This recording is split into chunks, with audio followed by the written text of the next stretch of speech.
എന്തുകൊണ്ട് നമ്മുടെ സംസ്ഥാനത്തെ വനിതാ നേതാക്കൾ അധിക്ഷേപിക്കപ്പെടുന്നു എന്ന് ചോദിച്ചാൽ ഓരോ തെരഞ്ഞെടുപ്പിലും ഇതുണ്ടാവുന്നുണ്ട്. കഴിഞ്ഞ ഇലക്ഷനിൽ രമ്യ ഹരിദാസ് ഘട്ട അധിക്ഷേപത്തിന് കണക്കില്ല. ഇവിടെ ആരോഗ്യമന്ത്രിയായിരുന്ന കേരളത്തിലെ തന്നെ ഏറ്റവും പോപ്പുലർ നേതാക്കളിൽ ഒരാളായ കെ ശൈലജ ഇത്തരത്തിലുള്ള അധിക്ഷേപത്തിന് പാത്രമാവുന്നു എന്ന് പറയുന്നത് വളരെ ഗൗരവ സ്വഭാവമുള്ള ഒരു കാര്യമാണ്.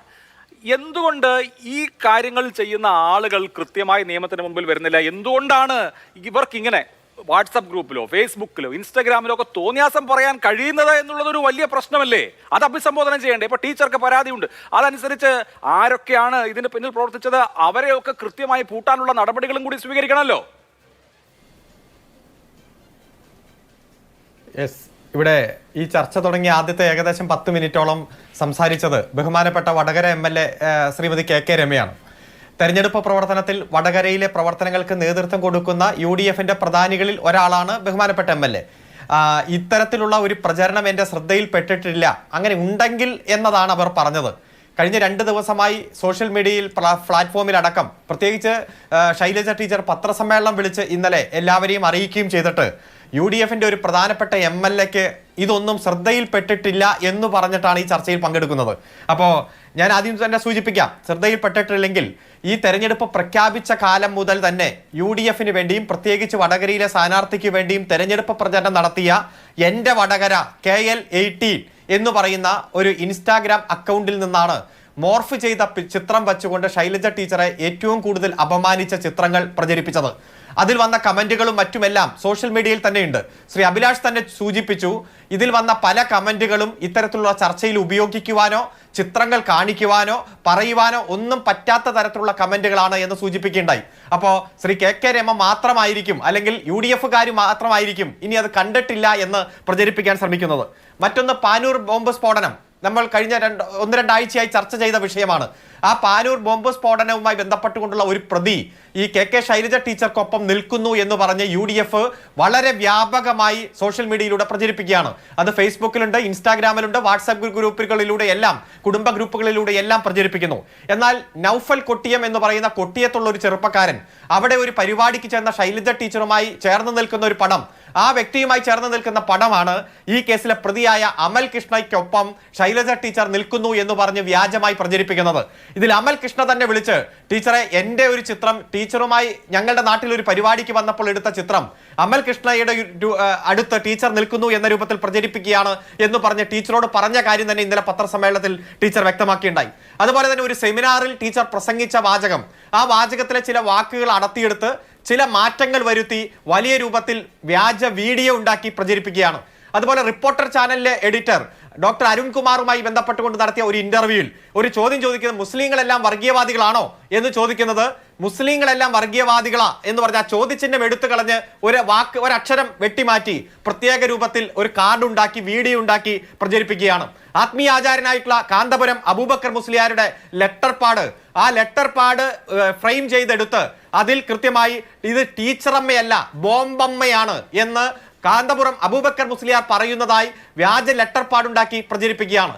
കാന്തപുരം അബൂബക്കർ മുസ്ലിയാരുടെ ഓഫീസ് തന്നെ അത് ഡിനൈ ചെയ്ത് അതിനെതിരെ നിയമ നടപടി സ്വീകരിക്കുമെന്ന് പറഞ്ഞിട്ടുണ്ട്.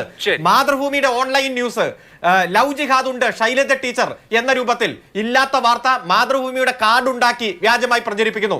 മാതൃഭൂമി തന്നെ അത് നിഷേധിച്ച് രംഗത്തെത്തിയിട്ടുണ്ട്.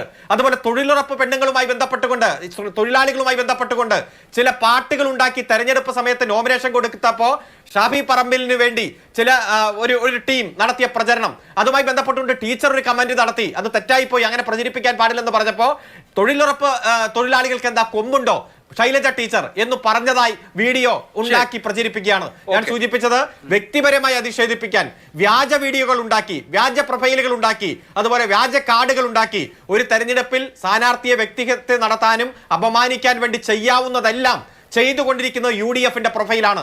വാട്സാപ്പ് ഗ്രൂപ്പുകളിലൂടെ പ്രചരിപ്പിച്ചുകൊണ്ടിരിക്കുന്നത് UDF-ന്റെ പ്രവർത്തകരാണ്. അതിലാണ് നിയമ നടപടി സ്വീകരിക്കാൻ ഇലക്ഷൻ കമ്മീഷനും അതുപോലെ വരണാധികാരിക്കും പോലീസിനും ടീച്ചർ പരാതി കൊടുത്തിരിക്കുന്നത്. ഇത് ഈ തെരഞ്ഞെടുപ്പിൽ മാത്രമല്ല, മുൻപുള്ള തെരഞ്ഞെടുപ്പുകളിൽ, ഇപ്പൊ തൃക്കാക്കര തെരഞ്ഞെടുപ്പ് അങ്ങ് പറഞ്ഞില്ല, അവിടെയും സ്ഥാനാർത്ഥിക്കെതിരെ വ്യാജ വീഡിയോ ഉണ്ടാക്കി പ്രചരിപ്പിച്ചു. അന്ന് പ്രതിപക്ഷ നേതാവ് പറഞ്ഞത്, ഇത്തരത്തിലൊരു വീഡിയോ കിട്ടിയാൽ ആരാണ് പ്രചരിപ്പിക്കാതെ പോകുന്നത്, പ്രചരിപ്പിക്കാതിരിക്കുന്നത് എന്നാണ് പത്രസമ്മേളനത്തിൽ പ്രതിപക്ഷ നേതാവ് ചോദിച്ചത്. ഇവിടെ ജെയ്ക് സി തോമസ് ഉപതെരഞ്ഞെടുപ്പിൽ മത്സരിച്ചപ്പോൾ അദ്ദേഹത്തിനെതിരെ 3-4 തവണ അദ്ദേഹത്തിന്റെ ഭാര്യ, ഗർഭിണിയായ ഭാര്യ വോട്ടഭ്യർത്ഥിക്കാൻ പോയപ്പോൾ ആ ചിത്രം വെച്ചുകൊണ്ട് തന്നെ വലിയ വ്യാജ പ്രചരണം നടത്തുന്ന സാഹചര്യം ഉണ്ടായി. ആശയത്തെ അല്ല, നേരിടേണ്ടത് ഇതിലെന്താ ആശയം കൊണ്ടാണ്. പ്രശ്നമെന്നറിയോ? തെരഞ്ഞെടുപ്പ് പോരാട്ടത്തിൽ ഏത് തരത്തിലുള്ള രാഷ്ട്രീയ വിഷയം ഉന്നയിക്കാം. എന്താ പ്രശ്നം അറിയോ? ഇത്തരത്തിൽ കാര്യങ്ങൾ നടക്കുന്നുണ്ട്. അരുൺ പറയുന്നത് ശരിയാണ്. അവിടെ പോലീസ് കൂടി ആക്ട് ചെയ്യേണ്ടത്. നിങ്ങളല്ലേ കേരളം ഭരിക്കുന്നത്. ഇപ്പൊ താങ്കൾ തൃക്കാക്കര ഉപതെരഞ്ഞെടുപ്പ് പറഞ്ഞു, അതിനുശേഷം നടന്ന ഈ പുതുപ്പള്ളി ഉപതെരഞ്ഞെടുപ്പ് പറഞ്ഞു. പുതുപ്പള്ളി ഉപതെരഞ്ഞെടുപ്പിന്റെ സമയത്ത് ഉമ്മൻചാണ്ടിയുടെ മകൾ അച്ചു ഉമ്മനെതിരെ എന്തു വലിയ ഇതുപോലെയുള്ള അതിക്രമമാണ് നടന്നത്. അവർ മോഡലിംഗ് ചെയ്യുന്നു എന്നതിന്റെ പേരിൽ ഉമ്മൻചാണ്ടി മരിച്ച് 40 കഴിഞ്ഞിട്ടില്ല. അതിനു മുമ്പ് അച്ചു ഉമ്മൻ എന്ന് പറഞ്ഞ പെൺകുട്ടി എന്തുമാത്രം അധിക്ഷേപം നേരിടേണ്ടി വന്നു. അപ്പൊ ഇതെന്താ പ്രശ്നം എന്ന് വെച്ചാൽ, ഞാൻ പറയുന്ന പ്രശ്നം എന്താണെന്ന് വെച്ച് കഴിഞ്ഞാൽ, പൊതുരംഗത്ത് നിൽക്കുന്ന സ്ത്രീകൾ ഇത്തരത്തിൽ ഇരയാക്കപ്പെടുന്നു എന്നുള്ളത് വലിയ യാഥാർത്ഥ്യമാണ്. അവരെന്തൊരു ട്രോമയിലൂടെയാണ് കടന്നു പോകുന്നത്. അതെന്തുകൊണ്ട് അവസാനിപ്പിക്കാൻ കഴിയുന്നില്ല? ഇതുപോലെ ചെയ്യുന്ന തെമ്മാടികളെ നിലക്ക് നിർത്താൻ ഇവിടെ ഒരു പോലീസില്ലേ, ഇവിടെ ഒരു സംവിധാനമില്ലേ? ശൈലജ ടീച്ചർ ആവട്ടെ, അച്ചു ഉമ്മൻ ആവട്ടെ, രമ്യ ഹരിദാസ് ആവട്ടെ, കെ രമ്യ ആവട്ടെ, ആരും ഒരു തരത്തിലുള്ള അധിക്ഷേപത്തിനും വിധേയരാവാൻ പാടില്ല. ഇലക്ഷനിൽ അവർക്കും വേണം ലെവൽ പ്ലേയിങ് ഫീൽഡ് എന്നുള്ള നിലയിൽ അതിശക്തമായ ആക്ഷൻ എടുക്കാൻ എന്താണ് തടസ്സം, ശ്രീ അരുൺകുമാർ? ഒരു പ്രശ്നം, വ്യാപകമായി വ്യാജ പ്രൊഫൈലുകൾ ഉണ്ടാക്കുന്നു. ആ പ്രൊഫൈലുകൾ തേടിപ്പോയി സൈബർ സെൽ എത്ര കിണഞ്ഞു പരിശ്രമിച്ചാൽ പോലും അത് അവസാനം വ്യാജ പ്രൊഫൈലായി കണ്ടെത്തുകയാണ്. അങ്ങനെ കണ്ടെത്തുമ്പോഴും പ്രചരിപ്പിക്കാനുള്ള മെറ്റീരിയൽ കൃത്യമായി നിർമ്മിച്ച് അത് വ്യാപകമായി പ്രചരിപ്പിക്കുകയും സ്ഥാനാർത്ഥികളെ വ്യക്തിഹത്യ നടത്താൻ വേണ്ടിയിട്ടുള്ള ഒരു പൊതുപ്രവർത്തനം നടത്തുന്നു. പക്ഷെ വാട്സപ്പ് ഗ്രൂപ്പുകളിലൂടെയെല്ലാം ഏറ്റവും കൂടുതൽ പ്രചരിപ്പിക്കുന്നത് നമ്മൾ കൃത്യമായി ആരൊക്കെയാണ് പ്രചരിപ്പിക്കുന്നതെന്ന് കണ്ടെത്തുന്ന സാഹചര്യമുണ്ട്. അപ്പോൾ പോലീസായാലും ഇലക്ഷൻ കമ്മീഷനായാലും വരണാധികാരികളായാലും തെരഞ്ഞെടുപ്പ് ഒഫൻസിൽ മാത്രം നിൽക്കാതെ സൈബർ നിയമങ്ങൾ ഉപയോഗിച്ചുകൊണ്ടുള്ള ശക്തമായിട്ടുള്ള നിലപാടെടുക്കണമെന്ന് തന്നെയാണ് ഞങ്ങളുടെ അഭിപ്രായം. അതുകൊണ്ട് ഒരാളും ഇത്തരത്തിൽ വ്യക്തിഹത്യ നടത്താൻ പാടില്ല, അല്ലെങ്കിൽ അത്തരത്തിലുള്ള വ്യക്തിഹത്യക്ക് വിധേയമാകാനും പാടില്ല. ആശയത്തെ ആശയം കൊണ്ട് നേരിടണം. രാഷ്ട്രീയ വിഷയങ്ങൾ ചർച്ച ചെയ്യട്ടെ, അതുപോലെ തന്നെ വികസന പ്രവർത്തനങ്ങൾ ചർച്ച ചെയ്യട്ടെ. ഏതെങ്കിലും തരത്തിലൊരു വ്യക്തിയെ അധിക്ഷേപിച്ചുകൊണ്ടോ അങ്ങനെ പ്രചരണം നടത്തിയതുകൊണ്ടോ രാഷ്ട്രീയപരമായി ഒരു നേട്ടവും ഉണ്ടാക്കാൻ കഴിയുമെന്നും ആരും വിശ്വസിക്കേണ്ടതില്ല. അതുകൊണ്ട് അതിശക്തമായിട്ട് തന്നെ പരാതി കൊടുത്തിട്ടുണ്ട്. നിയമ നടപടികളുമായി മുന്നോട്ട് പോകും. നീതി പുലരുന്ന തരത്തിൽ തന്നെ അതിശക്തമായിട്ട് തന്നെ മുന്നോട്ട് പോകും. ശരി, ഓക്കെ.